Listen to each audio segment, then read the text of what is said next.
আসসালামু আলাইকুম রহমতুল্লাহ। আলহামদুলিল্লাহ, আশা করি আপনারা সকলে ভালো আছেন। তো আজকে আমরা চলে এলাম আমাদের খেতে, তো যেখানে আমরা চাষবাস করেছিলাম। প্রথমে আপনাদেরকে দেখিয়েছিলাম যে এখানে আমরা ল্যাংড়া দিয়ে বা হাল দিয়েছিলাম। তো অনেকেই বলেছিল যে এখানে কিচ্ছু হবে না, আল্লাহর রহমতে কিন্তু এখানে অনেক কিছুই হয়েছে। দেখুন, তো আমরা একটা ভিডিও আপনাদেরকে দিতে পারিনি, সেটা হলাম যে এখানে আমরা যা যা বুনেছিলাম প্রথমে, তো সেই ভিডিওটা আমাদের করাই ছিল, কিন্তু আমরা একটু সমস্যার কারণে আমি ভিডিওটা ছাড়তে পারিনি। তো যাই হোক, তো এখন আমরা চলে এসেছি আমাদের এখানে। তো এখান থেকে আমরা এখন তুলতেছি মেথি শাক। দেখুন, আল্লাহর ভালোই হয়েছে। তো এই দেখুন, আমাদের এখানে কিন্তু শুধু একরকমই ফসল লাগিয়েছিলাম না, নানান রকমের ফসলই লাগিয়েছিলাম।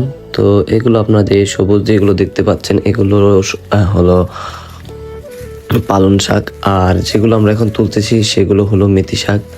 তো এগুলো আমরা কয়েকবার ওঠানো হয়েছে, তো এখনও আরেকবার বাদ দিতেছি। তো এখন অল্প কিছু মেথি শাক আছে, মেথি শাক এখন অল্প কিছু আছে, তো এই কারণে আমরা আরেকবার তুলতেছি। আর এখানে আমরা লাগিয়েছি হলাম আপনার মেথি শাক, পালং শাক, তারপর আপনার মূলো শাকও লাগানো হয়েছিল। তো এখন আপাতত যা আছে, তো এখন আছে আমাদের মেথি শাক আর পালং শাকটা বেশি আছে, আর লাল শাকটা অল্প কিছু আছে, কারণ লাল শাকটা বেশি হয়নি, কারণ পানি দেওয়া হয়নি খেতে। আর এগুলো হলাম সস। আর এই দেখুন, আমরা কিছু টমেটো গাছও লাগিয়েছিলাম। আল্লাহর রহমতে টমেটো গাছগুলো এত সুন্দর হয়েছে, এগুলো কিছুদিনের ভিতরেই কিন্তু টমেটো চলে আসবে, ফুল এসেছে। আর এই মেথি শাক, এই যে, আর এগুলো হলাম ময়লা। তো আগাছা এগুলো আমাদের পরিষ্কার করতে হবে, কারণ এই যে ডাঁটাগুলো যেরকম রয়েছে আপনার লাল শাক, এই আগাছার কারণে কিন্তু একটু বড় হতে তাদের কষ্ট হচ্ছে।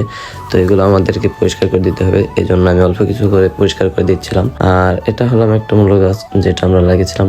আর এটা হলাম, অনেকে সস মনে করে দিতে পারেন, কিন্তু এটা আসলে কিন্তু বড় সস গাছ না, এটাও আগাছা একটা গাছ, যেটা সজের মতনই দেখা যায়। আর এই যে আমাদের মরিচ গাছও কিন্তু কিছুদিনের ভিতরেই দেখা যাচ্ছে মরিচ চলে আসবে, কারণ ওই যে এখন মরিচের বয়েল চলে এসেছে, সস তুলে নিচ্ছি। আর বেগুন গাছও লেগেছিলাম, বেগুন গাছেও কিন্তু আলহামদুলিল্লাহ বয়েল চলে এসেছে। আর এই সসগুলো আমরা তুলে নিচ্ছি, কারণ আমরা কিছু বড়ই বাটবো, এই জন্য আমরা এই সসগুলো তুলে নিচ্ছি। তো আমাদের সসগুলো তোলা হয়ে গেছে, আর শাকও তোলা হয়ে গেছে। এখন আমরা চলে যাব বাসায়, আর বাসায় গিয়ে আমরা এখন তো বলতে পারেন এই বছর আমার বড়ই বাটা হয়নি, কারণ বড়ই গাছ আমাদের বাসায় আগে ছিল, যে গাছটা আমরা কেটে ফেলেছি, যার কারণে এখন দেখা যাচ্ছে দেশাল বড়ই আশেপাশে গাছ ওরকম নেই, যার কারণে আনা হয় না, আর বাজার থেকে যা কিনে আনা হয়। কিন্তু আজকে আবার আমার খালা আমাদের বাসায় এসেছিল, তো সে কিছু বড়ই নিয়ে এসেছিল। আলহামদুলিল্লাহ, আমাদের বাজিকারও কিন্তু আবার ডিম দিয়েছে।